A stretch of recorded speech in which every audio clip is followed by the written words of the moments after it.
अस्सलाम वालेकुम व्यूअर्स। आज 25वां रोज़ा है और हम सुबह उठे और घर वगैरह साफ़ किया और उसके बाद बच्चों को स्कूल से भेजने पहले मैंने घर साफ़ कर लिया और फिर उसके बाद मैं सो गई। फिर बच्चे आए तो ये पार्सल आया और ये मेरी सिस्टर ने बच्चों के लिए भेजा और मेरे लिए बेड कवर भी भेजा। सूट तो उसने मुझे तब दिया था और अब उसको मैंने ईदी भेजी थी, मगर मैंने वो उसका व्लॉग नहीं बनाया था क्योंकि मुझे पता था कि मेरी जो सिस्टर और भांजी हैं ना, खैर से ये ना बैठ के मेरा व्लॉग देख रही होंगी तो उनको पता चल जाएगा तो मैं भेजूँगी। मगर वो फिर इसलिए मैंने वो उसके थोड़ा सा बनाई थी, वीडियो बनाई थी, वो मैं शॉर्ट्स भेज दूँगी आपको ना, शॉर्ट्स बना लूँगी उसके, उसमें अपलोड कर लूँगी। और ये देखें मज़े मज़े की दी है। मैं ऐसे कह रही थी कि बचपन में हम लोग ऐसे करते थे, अब आजकल के बच्चों को नहीं पता तो हम भी शुरू करते हैं। तो फिर मैंने कहा चलो ठीक है, मैंने भेजी तो उसने भी भेज दी, आप वो शॉर्ट्स में ज़रूर देखिएगा। और ये एनवेलप है जो उसमें ईदी है, ये नमाज़ पढ़ने के बाद ना ईद की तो तभी खुलेगा, उससे पहले नहीं खुलेगा ये, क्योंकि वो यहाँ पे तो है नहीं, तो इसलिए होती तो वो पास होती तो बंदा नमाज के बाद ईदी देता है ना। और ये बेड कवर है, मुझे इसका कलर बड़ा प्यारा लगा।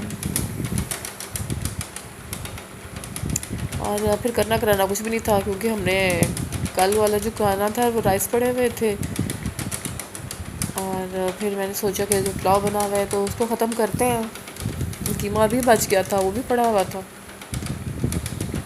जो मैंने अपनी वो एक बताया था फ्रेंड है नबीला, उनके लिए बनाया था क्योंकि इफ्तारी के लिए तो खाना बच के वो अकेली थी तो क्या कितना खाती। और फिर मैंने करने को तो कुछ था नहीं, फिर मैंने चाय को खूब फेंटियाँ दी और फेंटी देती रही, फेंटियाँ देती रही और उसका कलर निकालती रही। उसके बाद मैंने सोचा अब इफ्तारी का टाइम होने वाला है तो चाय भी बन गई है और मैं अब पुलाव जो है उसको गर्म करती हूँ। और पुलाव गर्म किया, उसके बाद हमने इफ्तारी की। इफ्तारी के बाद हमें जाना था, मुझे बच्चों की चूड़ियाँ मैंने रख ली थी, वो मैंने नहीं ली थी, बाकी चीज़ें शॉपिंग कर ली थी, उसके भी आपको दिखाऊँगी कि मैंने क्या क्या चीज़ें ली थी। तो मैंने रख ली थी कि मैं चांद रात वाले दिन, वो जो होती है ना ट्रेडिशन आ रही होती है कि वो मज़ा उसी दिन आता है चूड़ियों का और मेहंदी का। मगर फिर मैंने सोचा कि मेरे क्लाइंट वगैरह आए होंगे तो चांद रात को तो रश पड़ा होगा, मैं नहीं कर सकूँगी, तो इसलिए मैंने सोचा था कि 2 दिन तक ले दूँगी, मगर मेरी बेटी को सब्र नहीं आ रहा था कि आज भी कुछ करने जाना ही है और रहना नहीं हमने घर पर।